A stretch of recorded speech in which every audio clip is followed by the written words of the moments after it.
नमस्कार दोस्तों, प्रस्तुत है श्रीमती कविता भड़ाना की लिखी कहानी बेटी की बद्दुआ। तो चलिए शुरू करते हैं। एम्बुलेंस के सायरन की आवाज़ जैसे जैसे करीब आती जा रही थी, कनिका का हृदय आशंका और वेदना से फटा जा रहा था। घर परिवार के सभी लोग इकट्ठा हो चुके थे और आंखों ही आंखों में शायद सभी एक दूसरे को जवाब भी दे रहे थे। आज सुबह ही तो पापा से अस्पताल में मिलकर आई थी और तभी से एक अजीब सी बेचैनी हो रही थी, जैसे कुछ बुरा होने वाला है। आशंका सही साबित हुई। एम्बुलेंस में पापा आए तो थे, पर सफ़ेद कफन में लिपटे हुए जा चुके थे। वो हमेशा के लिए हमें छोड़कर दो छोटे भाइयों और माँ के करुण क्रंदन से कनिका अपने पापा को ऐसे देख होश खो बैठी थी। जब थोड़ा होश आया तो देखा पापा को उनकी अंतिम यात्रा के लिए ले जा रहे थे। पीछे पीछे रोती बिलखती कनिका बस पापा लौट आओ की पुकार लगाती हुई बदहवासी भागे जा रही थी और बेहोश होकर गिर पड़ी। शाम को श्रृंगार विहीन और सूनी आंखों से पापा की तस्वीर निहारती माँ और भाइयों को देख कनिका की रुलाई फूट पड़ी। तब कनिका के पति ने उसे संभाला और कहा, ऐसे रोने से तुम अपनी तबीयत खराब कर लोगी। अपने भाइयों को देखो, तुम्हें देख वो भी अपने आंसू नहीं रोक पा रहे हैं। तुम तीनों को अब मजबूत होना पड़ेगा और अपनी मम्मी के साथ घर को भी अच्छे से संभालना होगा।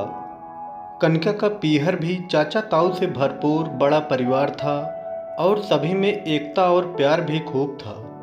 उसे भी लगा चलो मम्मी के दुख को उनकी देवरानी जेठानियाँ मिलकर बांट लेंगी और भाइयों को भी बड़ों का प्यार और संरक्षण मिलेगा। रात को सभी के बिस्तर बरामदे में लगे थे। सारी चाची ताई और छोटी बुआ सब वहीं मम्मी के पास थी। मम्मी को हाई बीपी की वजह से इंजेक्शन देकर कमरे में लिटा दिया था।